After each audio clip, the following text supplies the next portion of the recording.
Olá, pessoal. Eu sou Maria Elisa. Eu sou uma das pesquisadoras do Laboratório de Estudos Filológicos da UFRJ, a Universidade Federal do Rio de Janeiro. E o LabFil, ele desenvolve algumas atividades de extensão. E uma dessas atividades é o Café Filológico, que é um encontro informal e descontraído, no qual os pesquisadores convidados, eles compartilham conosco as suas pesquisas, trajetórias e dificuldades. E durante o ano passado, o Café Filológico era realizado de forma presencial, né? A gente ainda não estava vivendo todas essas questões aí mundiais de pandemia, de coronavírus. E em função, então, dessa pandemia que estamos enfrentando, aí do novo cenário, né, de isolamento que também temos vivido, nós decidimos retomar o Café Filológico, só que agora em formato remoto, também com uma nova proposta, né? O Café Filológico com jovens pesquisadores de distintos níveis, seja de TCC, extensão, iniciação científica, mestrado e doutorado, né? Também é uma excelente oportunidade de conhecer outros trabalhos e divulgar, né, esses trabalhos em filologia e disciplinas afins, né, que têm sido feitas pelo Brasil. E a nossa primeira convidada é a Beatriz de Freitas Cardenete. É assim, Bia, que se fala? Perfeito. É a Beatriz, ela é graduada em Letras Português e Espanhol pela Universidade de São Paulo, a USP, e agora ela é também mestranda em Filologia e Língua Portuguesa pela mesma instituição. A Bia ela já foi bolsista de iniciação científica pela USP e atualmente é pesquisadora no projeto MAP, Mulheres na América Portuguesa, e ela tem experiência na área de língua portuguesa, com ênfase em filologia e humanidades digitais, atuando principalmente com os temas de edição de documentos coloniais e manuscritos de mulheres. Então, antes de passar a palavra à Beatriz, eu já queria fazer a primeira pergunta e depois você está com a palavra, tá bom, Bia? Então, a primeira pergunta é: você poderia contar um pouco sobre o trabalho que vem desenvolvendo em sua pesquisa? Eu quero, antes de mais nada, agradecer o convite, porque eu acho muitíssimo importante a construção de espaços como esse de troca e de criação de conhecimento. Então, parabenizar o laboratório por essa oportunidade de estar aqui. E eu vou só compartilhar minha tela para responder a primeira pergunta. Só um instante.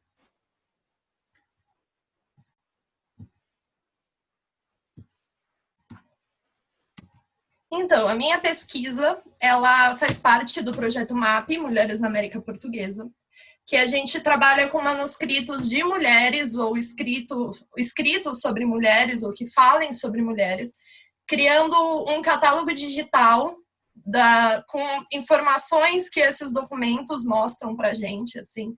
Então, eu deixo aqui os sites e as redes sociais todas, para caso vocês tenham interesse.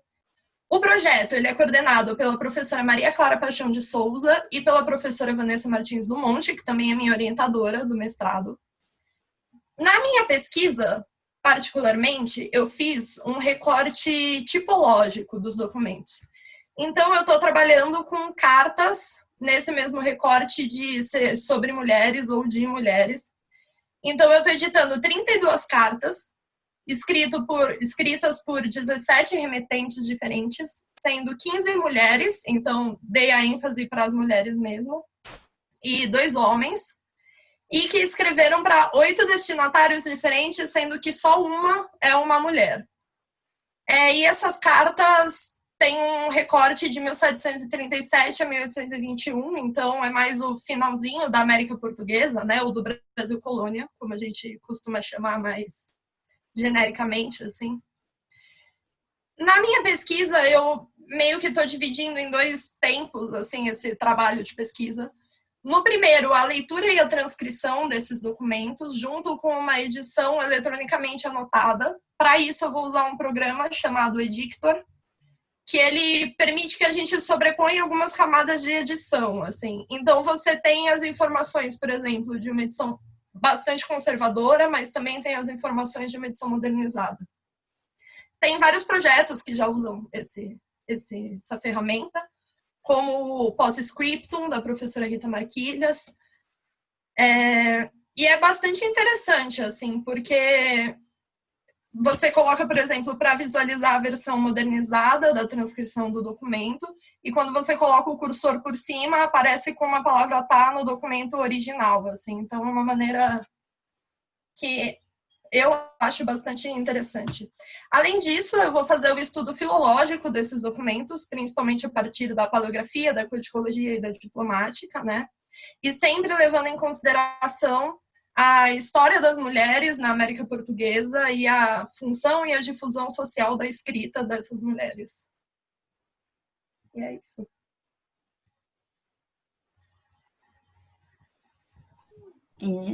Então, Bia, vou passar para a segunda pergunta, que é no desenvolvimento, né, desse trabalho, que é um lindo trabalho, quais já foram, né, as dificuldades que você enfrentou, quais as dificuldades que você tem enfrentado, se diante dessas dificuldades, né, quais soluções que você encontrou, quais, né, soluções aí você tem encontrado nesse percurso, né, o que você gostaria de compartilhar com a gente sobre os bastidores da pesquisa, que às vezes muitas pessoas não conhecem e não sabem, né? Só veem o produto final. E é muito importante a gente também falar desses bastidores. Olha, a principal dificuldade minha até agora foi a pandemia, assim, eu sendo muito sincera.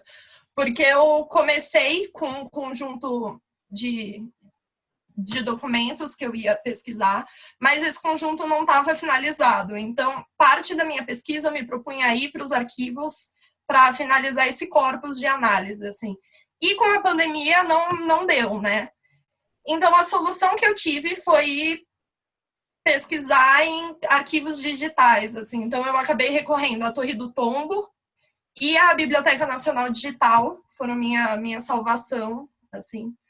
Mas, independente, eu acho que a questão de encontrar esses documentos é um grande desafio e uma grande dificuldade, porque a alfabetização na América Portuguesa, né, na colônia, já eram poucas as pessoas que eram alfabetizadas.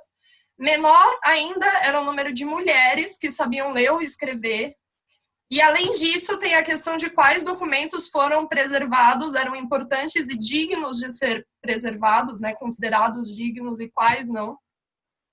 Então, é muito raro a gente encontrar esse tipo de documento, e é mais difícil ainda colocando um recorte de tipologia textual. Então, não são só cartas de mulheres, não são só documentos de mulheres, mas são cartas. E aí é uma questão que eu acho que realmente de paciência, assim, porque tinha vezes que eu ficava dias procurando num arquivo e não achava nada. Teve vezes que eu fui uma vez em um arquivo e encontrei 6 cartas escritas pela mesma mulher, assim. Então, eu acho que é uma questão de um pouco de sorte, um pouco de paciência, mas é um desafio.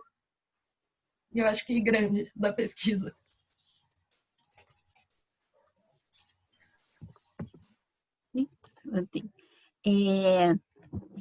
Então, né, para você, o que é ser filólogo, né? Ser filólogo é... Olha, eu trouxe uma citação, porque eu acho que é uma coisa que seria difícil responder sem nenhum embasamento.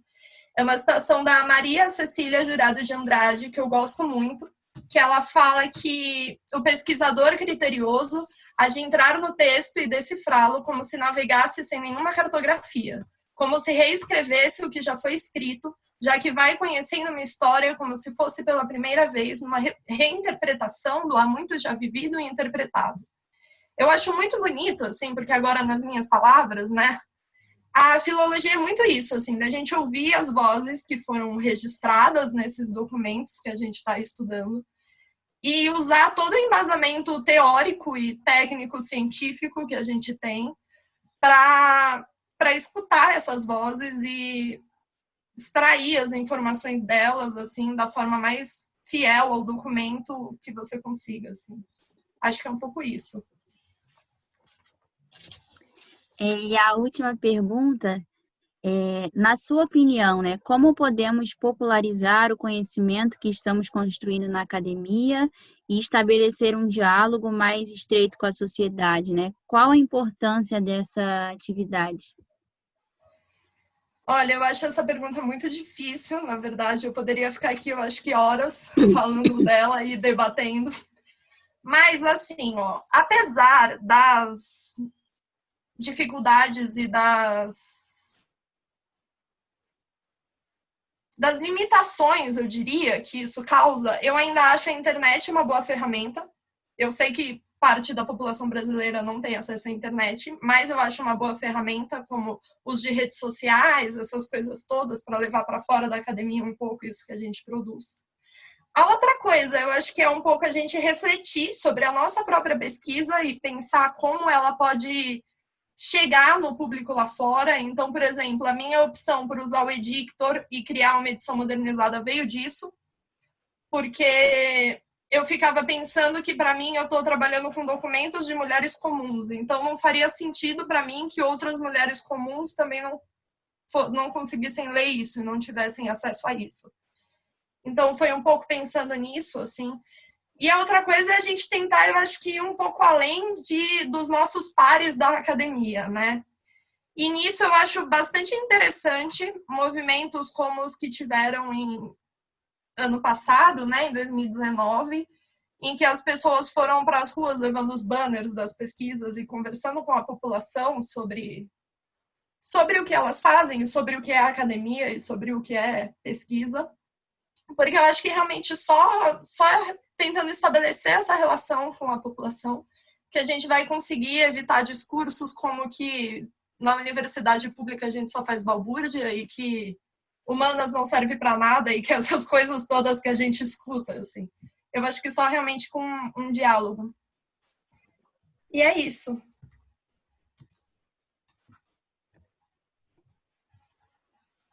Muito obrigada, Bia, pelas suas respostas, né? Parabéns pelo seu trabalho. Realmente é um trabalho que não é fácil, né? Essa questão da gente ter que ir às bibliotecas, aos arquivos, né? E muitas das vezes ali labutar para encontrar o que a gente quer, né? As pessoas podem achar fácil encontrar documentos sobre mulheres e já tive a oportunidade de ouvir você outras vezes, as próprias pesquisadoras do MAP, né? E os desafios que vocês enfrentam. Entendo também, né, um pouco do que você passa. E parabéns mais uma vez pela pesquisa. Obrigada. Muito obrigado, né, por fazer parte, né, desse projeto também aqui do Café Filológico, por ter aceito o nosso convite.